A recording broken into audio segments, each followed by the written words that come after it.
নমস্কার বন্ধুরা, সুজাতা কিচেনে আপনাদের সকলকে স্বাগত। আজকে ডিমের একটা রান্নার রেসিপি নিয়ে এসেছি।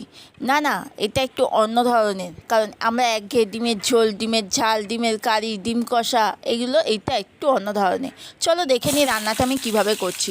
প্রথমে আলুটাকে আমি ডুমো ডুমো করে কেটে নিয়েছি। একটা বড় সাইজের আলু নিয়েছি, ওটাকে আমি ডুমো ডুমো করে কেটে নিয়েছি। আর এটা কড়াতে তেল দিয়ে আলুটা একটু নুন দিয়ে ভালো করে একটু ভাজা ভাজা করে তুলে নেবো।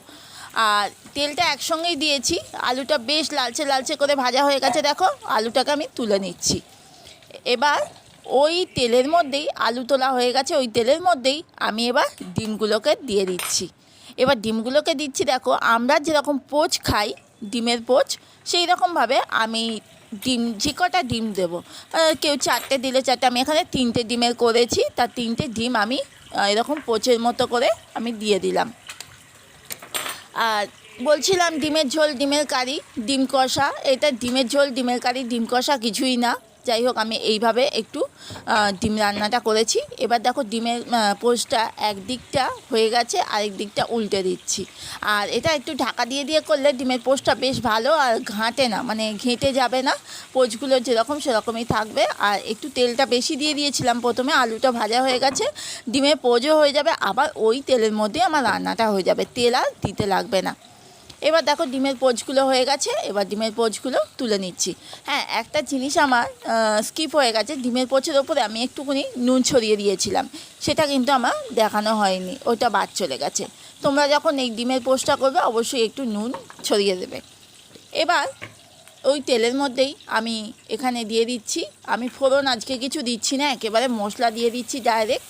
মশলার মধ্যে আমি এখানে এই আদা, রসুন, টমেটো, পেঁয়াজ আর একটু কাঁচা লঙ্কা পেস্ট করে মশলাটা দিয়ে দিলাম। আজকে আর ফোড়ন টোড়ন দিচ্ছি না, একদম সিম্পলভাবে দেখাচ্ছি। দেখো এখানে লঙ্কার গুঁড়ো, হলুদ গুঁড়ো, নুন আছে, একদম সিম্পলভাবে ঘরোয়াভাবে এই ডিমের রান্নাটা করছি, কিন্তু খেতে দুর্দান্ত লাগে।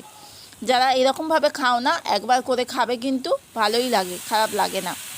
এমনকি মানে খুব একটা ঝালও দিইনি, বাচ্চারাও খেতে পারবে। এবার মশলাটা কষানো ভালো যখন হয়ে যাবে, তখন এই আলুগুলোকে দিয়ে দিচ্ছি, ভেজে রাখা আলু।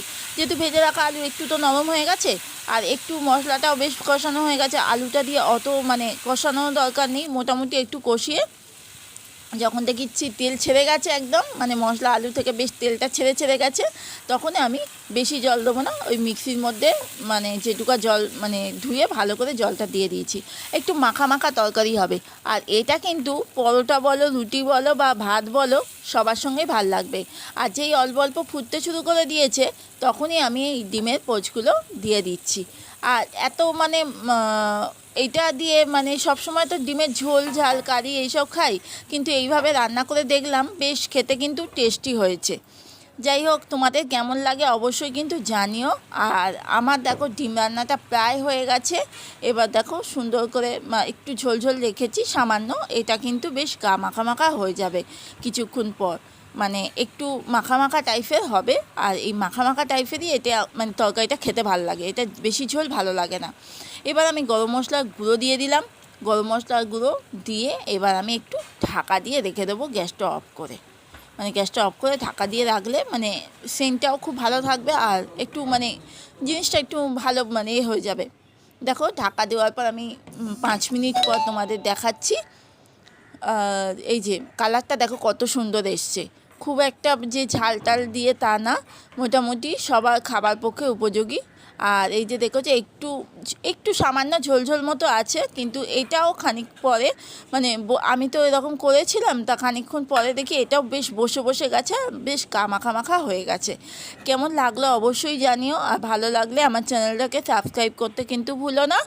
আর আজকের রেসিপিটা অবশ্যই কমেন্ট করে জানিও তোমাদের কেমন লাগলো। আজকের মতো আসছি, টাটা, আবার কালকে আসবো।